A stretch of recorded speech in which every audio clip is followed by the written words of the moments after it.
चरम एवं परम तीर्थंकर, अहिंसा के अग्रदूत भगवान महावीर स्वामी को अनंत अनंत वंदन। मेरे आस्था के आयाम लाखों करोड़ों के हृदय सम्राट समता सागर परम पूज्य आचार्य भगवान के चरणों में कोटि से वंदन तथा तपस्वी राज परम पूज्य गणेश जी के चरणों में कोटि से वंदन, जिन्होंने हमें संसार की सही राह दिखलाई, इस संसार से मुक्त होने की जो सही राह दिखलाई है। ऐसे मेरे जीवन रथ के साथी परम पूज्य गुरु माता के चरणों में कोटि से वंदन करने के पश्चात अभी अभी आप लोगों ने धर्म की परिभाषा, धर्म कैसे करना, धर्म करने से क्या होता है आदि आदि बातें आप लोगों ने सुनी है। ऐसे ही भगवान ने अपनी अंतिम देशना में अपने भाव प्रकट किए हैं। उन देशना में उन्होंने छोटे छोटे सूत्र हमें देकर हमारे जीवन नैया को तैरने का एक मार्ग बताया है। मार्ग उन्होंने बताया, लेकिन उस मार्ग पे हमें चलना है। उस मार्ग पर चलकर उनकी बातों को हमारे आचरण में हमें लाना है। केवल हमें सुनकर छोड़ना नहीं है। आप लोग व्याख्यान सुनते हैं, प्रवचन सुनते हैं, लेकिन व्याख्यान जो होता है, जिस व्याख्यान में प्रत्याख्यान होते हैं, हम सुनकर चले जाते हैं। रोज सुनते हैं, रोज एक आध छोटा छोटा नियम अगर हमारे जीवन में हम लेकर गए तो हमारा जीवन अत्यंत सुंदर और सफल बनेगा। और हमारे जीवन को सुंदर और सफल बनाने के लिए भगवान ने एक छोटा सा सूत्र दिया है। भावना जोग शुद्धप्पा जरे नावा आहिया नावाव तीर संपन्ना सर्व दुखा तीर्थे। इस सूत्र के माध्यम से भगवान ने फरमाया है कि जैसे नाव होती है, हमें इस किनारे से उस किनारे को जाने के लिए एक सहारा है, लेकिन वह नाव सीधी चाहिए, न तो फूटी चाहिए न उल्टी चाहिए। सीधी नाव हो और चलाने वाला नाविक भी अच्छा हो तो इस किनारे से उस किनारे तक हम सही सलामत पहुंच जाते हैं। ऐसे ही जिस व्यक्ति के मन में भावना की उच्चता हो, शुद्ध भावना हो, वितराग भावना हो, ऐसे व्यक्ति अपनी जीवन नौका को, अपनी जीवन नैया को सही सलामत पार कर देते हैं। लेकिन उसके लिए चाहिए हमारे भीतर की शुद्ध और अच्छी भावना। भावना भी कई प्रकार की बताई है। उसमें मूल भावना है अशुभ भावना, शुभ भावना और सिद्ध भावना। अशुभ भावना दूसरों के प्रति हमारे मन में विचार बुरे आना, दूसरे के लिए बुरा सोचना, यह अशुभ भावना है। दूसरों के प्रति हमारे मन में अच्छे विचार आए, उस व्यक्ति का भला हो, उस व्यक्ति का अच्छा हो। हमने दूसरों के लिए अच्छा सोचा तो हमारा भी अच्छा होगा। हमने दूसरों के लिए गड्ढा खोदा तो हमारे लिए गड्ढा आगे तैयार है।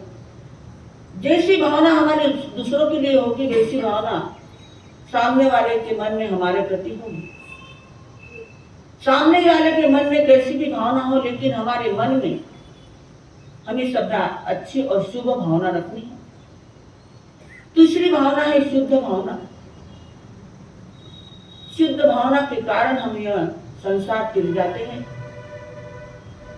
न हमारे मन में शुभ विचार न अशुभ विचार, इससे परे जो होती है वह शुद्ध भावना होती है।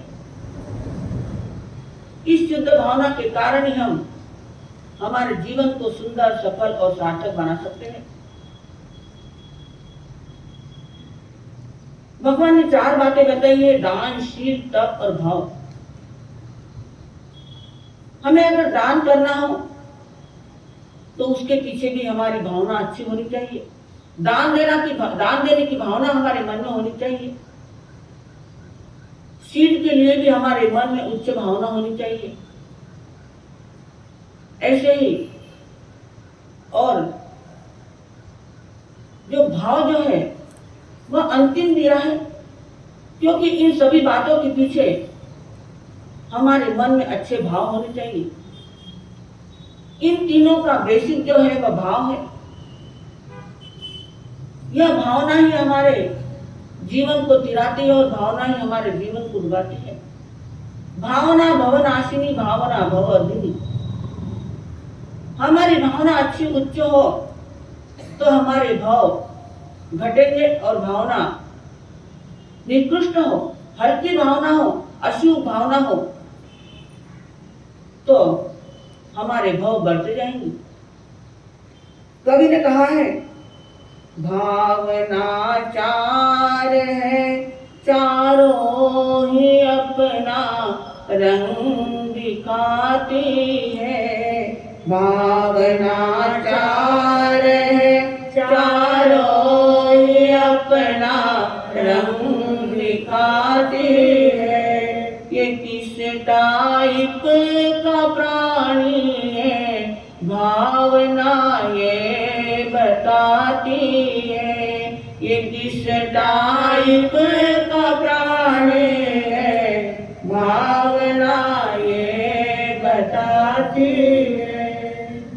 भगवान ने 4 बातों का वर्णन किया है, और उस भावना से पता चलता है, उस भाव से पता चलता है कि सामने वाला व्यक्ति कौन सी भावना में फिट बैठता है, कौन सी भावना का प्रकट उसके जीवन में आता है। तो आगे कवि ने कहा है, जो मेरा है सो मेरा है, और तेरा भी मेरा है। जो मेरा है सो मेरा है, और तेरा भी मेरा है। दानवी भावना संसार में विप्लव मचाती है। दानवी भावना संसार में विप्लव मचाती है। तो प्रथम भावना जो बताई है वह दानवी भावना है, और यह भावना है कौरवों की। वह स्वयं की चीजों पर भी स्वयं का अधिकार बताते हैं, और दूसरों की चीजों पर भी दूसरों का स्वयं का अधिकार बताते हैं। उन्होंने स्वयं की जमीन पर अपना अधिकार बताया, और पांडवों की जमीन पर भी अपना ही अधिकार बताया है। स्वयं का भी स्वयं का, और दूसरों का भी स्वयं का हम समझते। ऐसी पहली भावना जो है ये दानवी भावना है। दूसरी भावना उन्होंने बताई है, जो मेरा है सो मेरा है, और तेरा सो तेरा है। जो मेरा है सो मेरा है, और तेरा सो तेरा है। दूसरी भावना में बताया है, केवल मेरी चीज पर मेरा अधिकार है। मेरी जो चीज है वह मेरी है, और दूसरों की जो चीज है वह दूसरों की है। ऐसी भावना है वह है मानवीय भावना, जो पांडवों की होती है। पांडवों ने कौरवों की जमीन पर अपना अधिकार नहीं बताया। उन्होंने केवल अपनी जमीन पांडवों से मांगी थी, लेकिन कौरव से मांगी थी, लेकिन कौरवों ने वह जमीन भी उनको नहीं दी। तो ऐसी दूसरी भावना जो है, जो तेरा है वो तेरा है, वो मेरा है वो मेरा है। ऐसी दूसरी मानवीय भावना भगवान ने बताई है। तीसरी भावना में बताया है, जो तेरा है सो तेरा है, और मेरा भी तेरा है। ऐसी तीसरी भावना जो है वह दैवी भावना है। इस दैवी भावना में जो है वह अपना कुछ नहीं समझते हैं। स्वयं का भी दूसरों का, और दूसरों का भी दूसरों का। ऐसी भावना तीसरी भावना वह दैवी भावना है। और चौथी जो भावना है, न तेरा है न मेरा है, सब भगवान का है। ऐसी बुद्ध भावना, वितराग भावना, शुद्ध भावना, यह है भगवान महावीर की, यह बुद्ध की भावना है। अपना कुछ समझते नहीं है, कोई चीजों पर उनकी आसक्ति नहीं होती है। ऐसी चौथी भावना जो है वो वितराग भावना, बुद्ध भावना कहो या शुद्ध भावना कहो। हमारी भावना हमारी लेशाओं पर निर्भर होती है। हमारे मन में जैसे लेशा यानी परिणाम, हमारे मन में अगर कृष्ण निष्ठा की भाव हो तो वैसे ही विचार हमारे मन में आएंगे, और शुक्ल निष्ठा हमारे मन में हो तो वैसे उच्च भावना हमारे मन में आएगी। तो 6 निष्ठा बताई है। एक एक निष्ठा के अलग अलग परिणाम, अलग अलग विचार हमारे मन में आते हैं। तो इन 6 निष्ठाओं में 3 तो अशुभ रेशा है और 3 शुभ रेशा है। तो हमें अशुभ रेशा से निकलकर अशुभ भाव से निकलकर शुभ भाव में, शुभ रेशाओं में हमें रहना है। ऐसी रेशा में हम रहेंगे, ऐसे भाव में हम रहेंगे तो हमारा संसार का किनारा जल्द ही हमें मिल जाएगा। एक बार की बात है, राजा प्रसन्नचंद्र जो पोतनपुर के राजा थे, जब भगवान महावीर पोतनपुर पहुंचे, उन्होंने भगवान की वाणी सुनी और इस संसार से उद्वेग होकर, इस संसार से उदासीन होकर उन्होंने दीक्षा अंगीकार कर ली। दीक्षा अंगीकार करी और एक जगह वहां ध्यान में खड़े हो गए, ध्यान में अत्यंत लीन हो गए। जब राजा श्रेणी को पता चला तो राजा श्रेणी उनके दर्शन हेतु वहां से निकले और आगे भगवान महावीर के पास पहुंचे।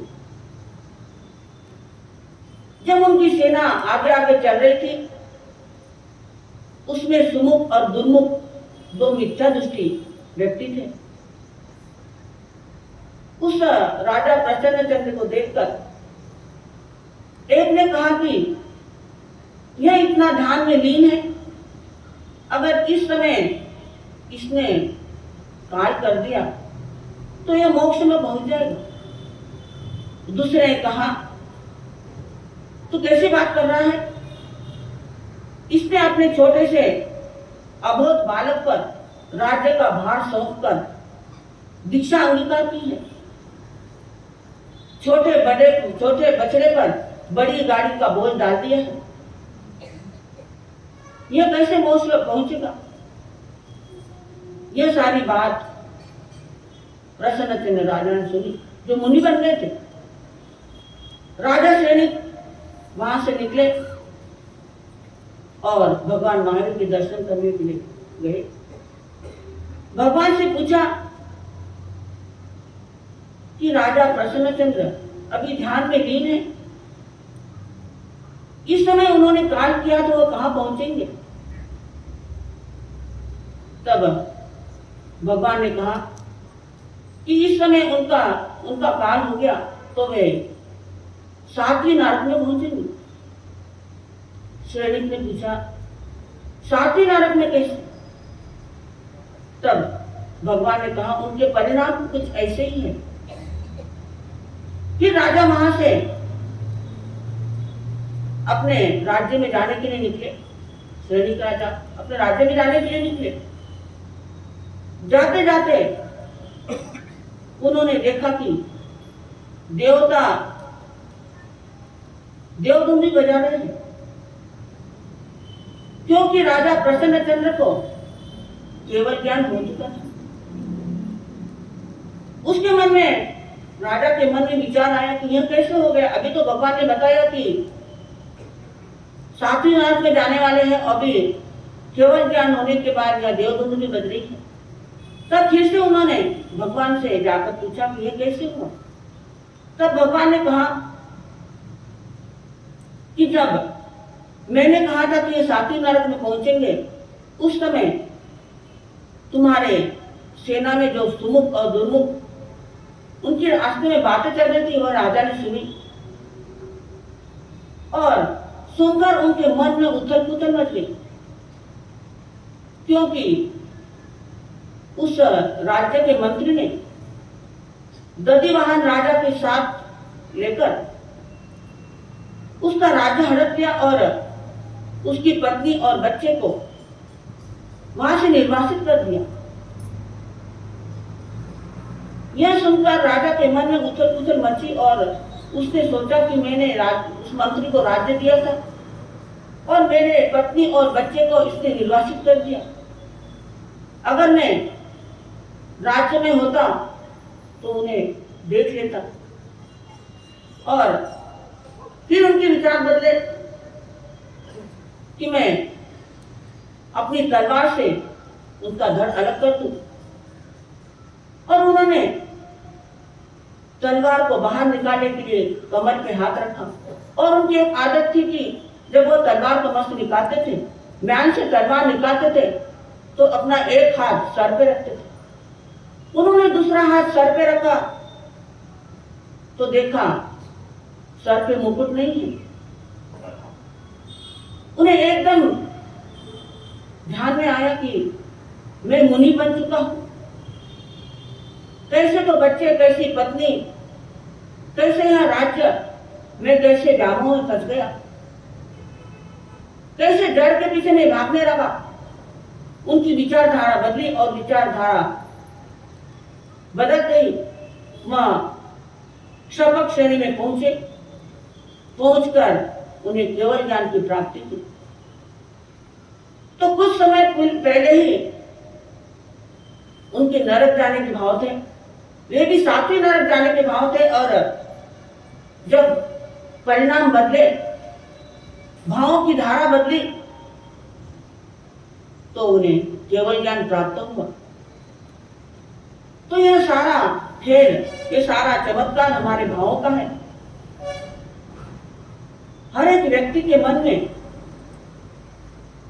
24 घंटे में 60,000 विचार उत्पन्न होते हैं। और इतने विचारों में काम के विचार कितने होते हैं और बेकाम विचार कितने होते हैं, यह हम स्वयं जानते हैं। लेकिन हमारी विचारधारा हमारे भाव पर निर्भर होती है। जैसे हमारे विचार वैसे हमारी गति होती है। कहते हैं परिणामों बंधो परिणामों मोक्षो। हम परिणाम से ही बंध करते हैं और परिणाम से ही मोक्ष की धारा में पहुंचते हैं। तो हमें बंध के परिणाम, बंध के विचार, बंध के भाव हमारे मन में न लाते हुए मोक्ष की धारा कैसे चलेगी, ऐसे उच्च और शुद्ध भाव हमारे मन में हमें लाना चाहिए। कवि ने कहा है, भावनांसा तू भुकेला रे मुरारी, भावनांसा तू भुकेला रे मुरारी, भाव भोळा, भाव भोळा भक्तीची एक तारी, भावनांचा तू भुकेला रे मुरारी। तो भगवान हमारे भोग के, हमारी चीजों के भूखे नहीं होते हैं, भगवान भावों के भूखे होते हैं। लेकिन वे भाव भी बुरे भाव नहीं होने, अशुभ भाव नहीं होने चाहिए।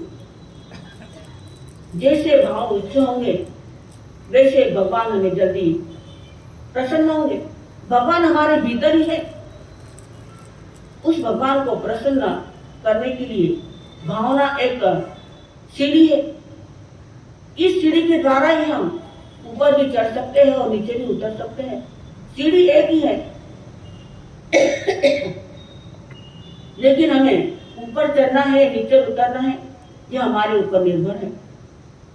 भावना से बंधन पैदा होते हैं, भावना से बंधन टूटते हैं। भावना रहित कोई भी क्रिया जीवन को बर्बाद करती है। तो हमारे जीवन को हमें बर्बाद नहीं करना है, हमारे जीवन का निर्माण हमें करना है, और निर्माण करने के लिए उस जीवन का निर्माण हमें करना होगा, तो हमारा जीवन सफल और सार्थक होगा। बोलिए भगवान महावीर। संकल्प हो